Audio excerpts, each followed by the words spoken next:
6. Esaïe 49, verset 6. Esaïe 49, verset 6. Maintenant, à nous souhaiter la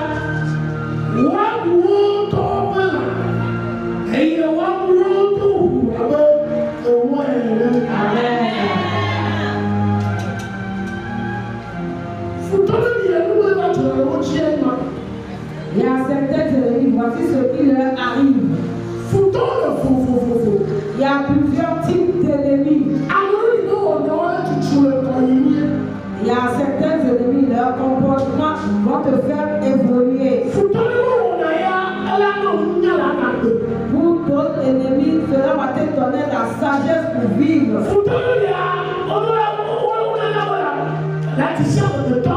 Il y en a quelques-uns qui feront que tu vas connaître ce que c'est que l'être humain.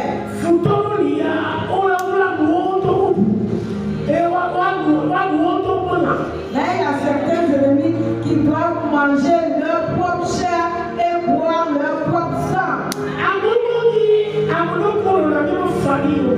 Ces gens de personnes sont des gens qui se trouvent dans nos familles. La Bible les a appelés les bêtes forts. Mais nous disons que c'est le méchant. En vérité,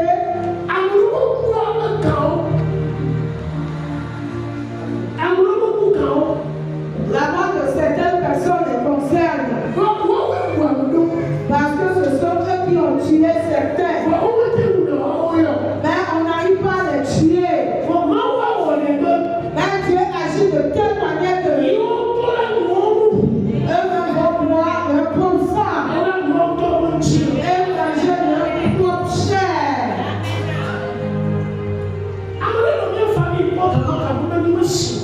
Il y a quelqu'un qui a vécu dans la famille de mon papa. C'était une famille marchande. Pendant ce temps-là, ils étaient dans la quinzaine. Ils ne faisaient que tuer. Quand il te dit qu'il va te faire ceci, le jour ne va pas se lever pour toi. Il était tombé malade, il était resté sur le lit de la maladie. Sa chair s'effritait. Il chiait sur son lit, il urinait également. Ça pour que lui-même mangeait sa propre chair et buvait son propre sang. Au moment où il devait rendre l'âme, il a cité tous ceux qu'il avait tués. Il les citait de telle manière qu'on avait pris un chiffon, qu'on l'a enfoncé dans sa bouche. On lui a dit que ça suffit comme ça. Sa génération a été détruite. Si tu arrives que ton papa était un meurtrier, toi aussi tu n'es pas libre. Quand tu viens recevoir Jésus, tu dois te prendre des efforts. Ça c'est une question de combat. Tu ne peux pas être le fils ou la fille du féticheur, venir te repentir et les choses seront faciles pour toi. Même si tu admets que ton papa est déjà décédé, les esprits vont te combattre. Le fils du féticheur ne peut pas devenir un ministre. Mais le fils du féticheur peut devenir un pasteur. Et Dieu va détruire des choses. Si tu ne déploies pas des efforts, ce qui était arrivé à ton père va t'arriver. Ce qui était arrivé à ta maman va t'arriver. Nous allons nous lever sur nos deux pieds. Nous allons répéter à cause de ma maman.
Thank you.